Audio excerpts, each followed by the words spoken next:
Welcome to the Carolina Shores, and thanks for tuning in to Beach TV. You're watching the #1 visitor information television network in America.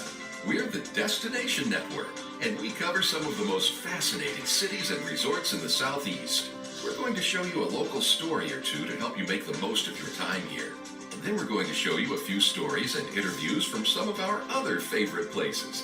But first and most important, you're here, and there's so much going on. So let's take a look at what's happening in our neck of the woods.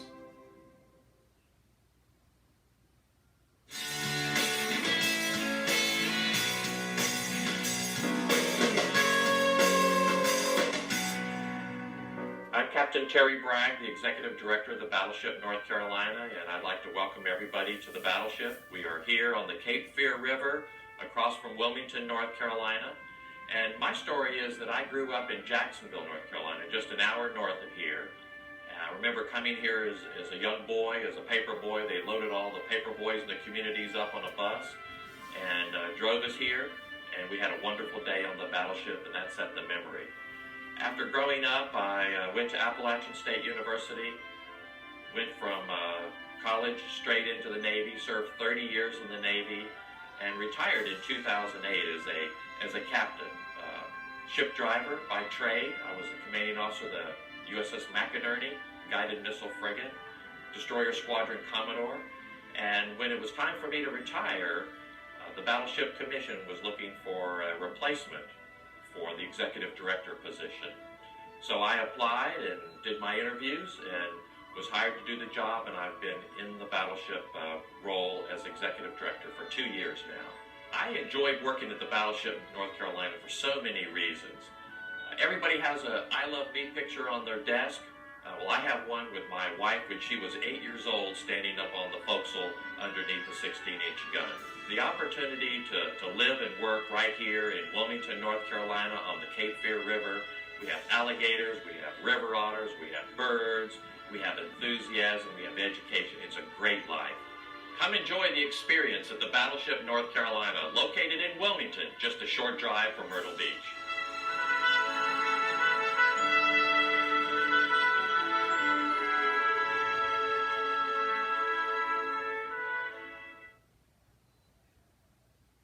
Now that you've had a look at what's happening here at the beach, let's take a moment to see what's happening at other Destination Network markets across the Southeast. The Grand Strand is famous for beautiful, wide sand beaches. But don't forget, you're still in football territory. So whether you're there relaxing, vacationing, or you live and work there, chances are you're probably a Clemson fan, a Gamecocks fan, a Bama fan, and don't forget Georgia. My name is Dan Fishman, and I live here in Atlanta, Georgia, the proud home of the College Football Hall of Fame. This museum is a truly unique experience. Not only is there the hall where you can see all of the inductees, but also a tremendous number of interactive experiences that adjust and change as you walk through the museum. When I visited the museum, I had the privilege of chatting with the CEO, Dennis Adamovich. So the College Football Hall of Fame and Chick-fil-A fan experience is a 95,000 square foot facility dedicated to the passions and traditions of college football.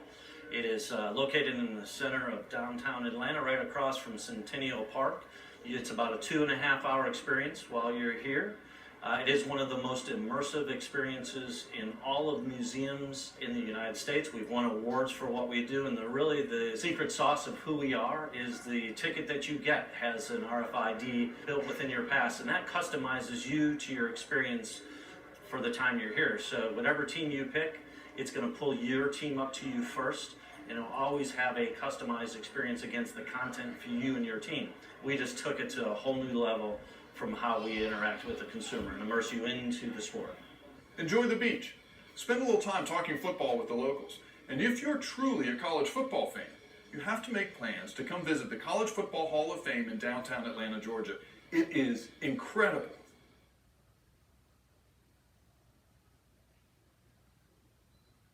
So many things to see, so many fascinating things to do and people to meet in America's great Southeast. We'll be getting back to our regular programming for the beach in just a few minutes. But before we do, take a look at this. Hello, I'm William Highland, the historian of St. Bernard Civil Parish in Louisiana, and it's my pleasure to speak to the people who live in the low country of South Carolina and those people who are visiting this fabulous place with such a great history and cultural diversity. South Carolina has had an important impact on the history of Louisiana, though many people don't know about it. There were many South Carolina planters who ultimately made their way to Louisiana and participated in the sugar boom immediately prior to the Civil War. There are many descendants of South Carolina families who have served as governors of the state of Louisiana. So it's very interesting that we have these connections. St. Bernard Parish is a civil parish. It's immediately adjacent to New Orleans, and it's New Orleans' most historic neighbor. St. Bernard Parish is home to historic districts. It's home to the Chalmette Battlefield, the site of the American victory in the Battle of New Orleans, and it also has a wonderful museum complex dedicated to preserving the history and culture of Spanish colonists from the Canary Islands who founded St. Bernard in 1780. Please come to visit St. Bernard Parish. Enjoy New Orleans' most historic neighbor. Visit our St. Bernard Parish Tourist Commission website for more information about our tourist resources. Thank you, and we look forward to seeing you. Here at the beach, we've always got something fun going on. Festivals, concerts, outdoor adventures, and that same sort of fun is going on all over the Southeast. Enjoy!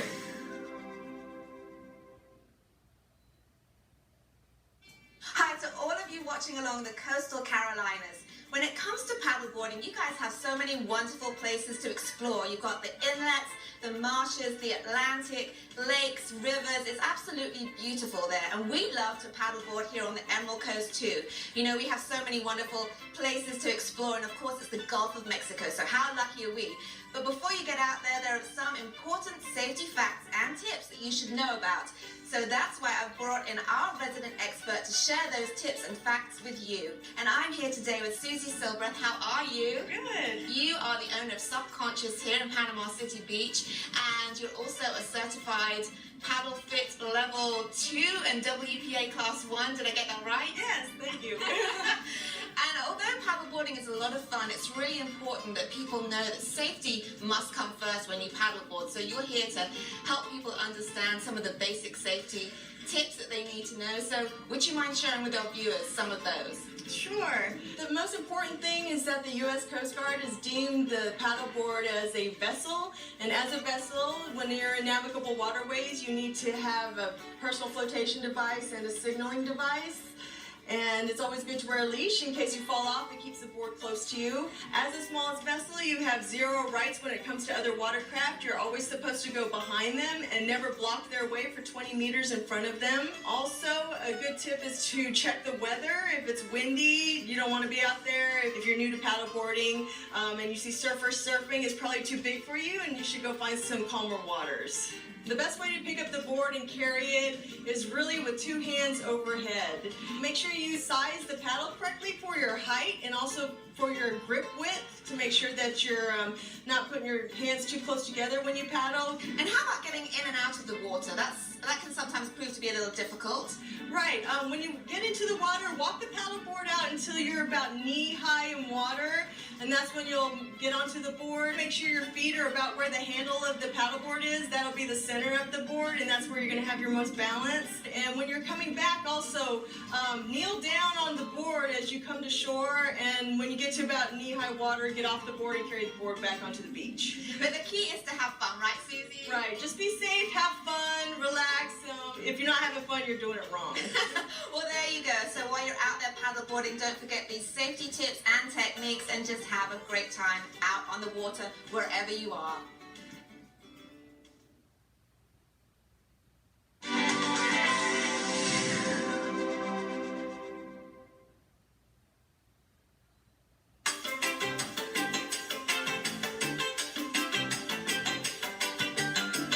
Hey folks, you guys are so lucky. You're up there in the low country. one of my favorite places in the whole world. You can really, really relax up there. The blue crabs up there, my parents would take me blue crabbing up there. There's the first time I really had some great blue crab. You got the Low Country boil, incredible dish. I know that's your signature dish. But I love those big oak trees and the Spanish foss. I love going boating in them rivers and stuff. But want to know something? We got the same thing down here in Key West. We got Songwriters festivals. We got great beaches down here. We got Mr. Buffett promoting Key West all over the world. We got the Hemingway House. We got food festivals down here. We got that crazy Duval Street. You've all heard about it. Well, it's crazy. You got Mallory Square, them crazy sunsets at Mallory Square. You can go out to Fort Jefferson, take the seaplane out to Fort Jefferson, chill out there. You can fly over Mel Fisher's treasure, the Etosha wreck, where he found the Etosha. You can go up the Keys, the Bay of Hunts, to the parks up there with the unbelievable beaches. So folks, you gotta come down to Key West. You gotta bring everything that you need. You gotta come down here, you gotta bring that suntan lotion, because you will burn down here on this beach.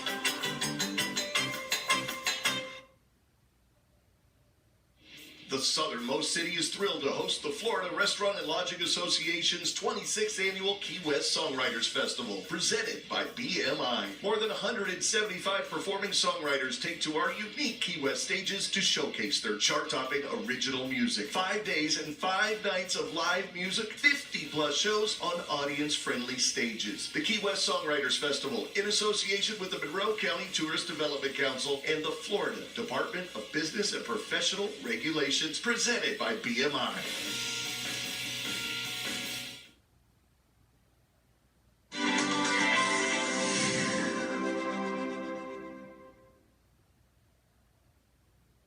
I'm Robert Overton. I'm the Executive Director of the University of West Florida Historic Trust. And what that is I have the pleasure of operating the museums that are downtown. Historic site, both history museums and now art museums. These span the footprint of what was the original British and Spanish forts here. They include general history museums, we've got historic house museums, you know, we do the living history, people in costumes, sort of a little mini Williamsburg almost, all the way through our most recent addition to our museum operation, which is a fine arts museum.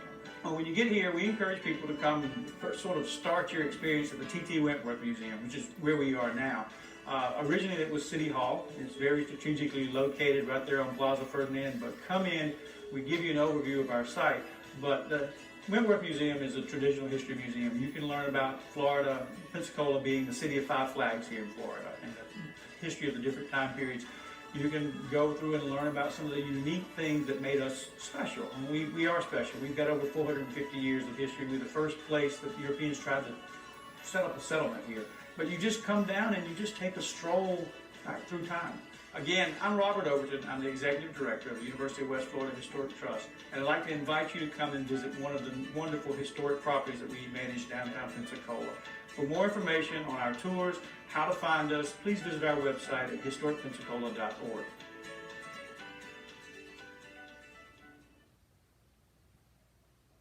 Thanks for tuning in to Beach TV. Destination Travel will be returning with more inside information on America's favorite vacation destinations and hottest cities. But now it's time to get back to what you really want to know. What's happening at the beach, and what are you going to do next?